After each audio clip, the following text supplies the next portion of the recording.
One of the few reasons why you might want to go out there and buy a new phone is because you've seen this fantastic new feature in the phone and you are like, man, I gotta have that.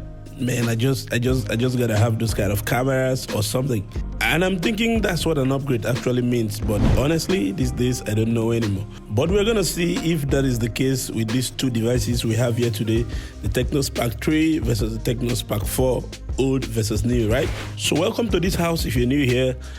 My name is Kingsley. I'm an IT technician. On this channel, I talk technology and how it affects your life and everything, all right? And I'll be more than willing to share these ideas I have gathered over the years with you, okay? So don't forget to hit that subscribe button and turn on the bell icon so that you'll be the first to know when I drop a new video here, all right? Okay, guys, one of the things I hated so much about the Tecno Spark 3 was the design. Like, it had a very poor design in terms of physical handling. Like when you're holding the phone, you're playing music or something, or a call is coming in, most of the time your hand will cover up the speaker which was placed at the back. Or let's assume you're in your house, you drop the phone on the bed or on some piece of clothes. When the phone starts ringing, the sound doesn't come out because the speaker just gets blocked by whatever surface it is placed on. That was really annoying to me, but I guess that has been fixed in the Tecno Spark 4 because the Spark 4 has an all new design, handling wise. Like when you're handling the phone, it's pretty much dope. I enjoyed handling it. I love the new 2019 designs of these devices. They're easy to handle for guys that have big palms or you have small palms. Pretty cool. Another thing that has also been redesigned here has got to be the display. Now, I love the fact that the display is a little bit larger than the previous one. And thank goodness the notch has been removed. Like that big, ugly block style notch has been removed and replaced with a teardrop notch. I love that. But one thing I've noticed here though is the fact that even though the Spark 3 might be the older model, it has a little bit sharper display than the Spark 4.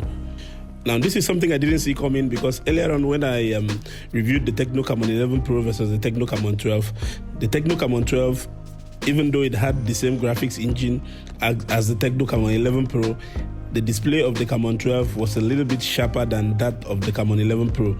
But the case here is different. The older model has a little bit sharper display than the newer model. I don't know if you can really see that here on camera, but that's what it is from my experience with the two phones. Now, both of the displays are still 720p, so the resolution might not be that high, but it still works. You can still use it to browse, do Facebook, and do whatever it is that you do online. The other big upgrade here is the fact that the Spark 3 had 3500 mAh battery, but the Spark 4 now boasts of a 4000 mAh battery. Pretty significant.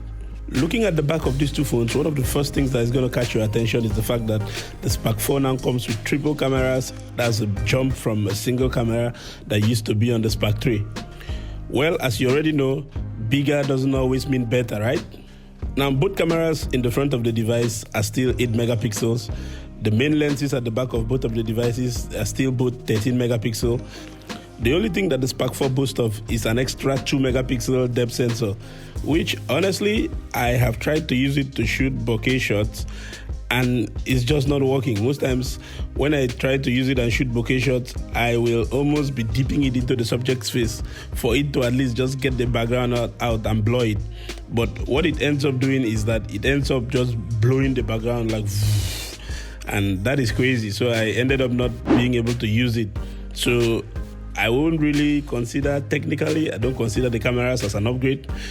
But hey, the Spark 3, or the Spark series rather, is not a camera-based series. Like, the cameras are not what is unique about them.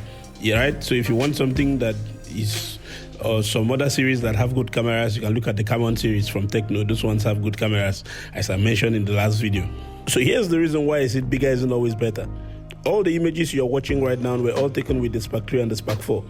Now, the Spark 3 tries to keep the colors and the details intact, while the Spark 4 just blows everything away, including the colors. It just changes the colors from what they are to what I don't really know. Well, I guess which one you prefer will actually depend on who you are or how you like your pictures. Do let me know down in the comments which cameras you prefer, the Spark 3 or the Spark 4 in terms of the photos you're watching right now.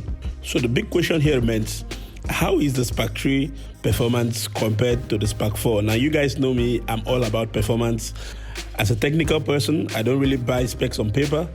I buy performance, because a device has 6 gigabytes of RAM does not mean it's going to perform better than a device that has 4 gigabytes of RAM, right? That's my experience anyway. So performance-wise, the Spark 3 and the Spark 4 have been at a tie, even though the Spark 4 has 1 gigabyte memory more than the Spark 3.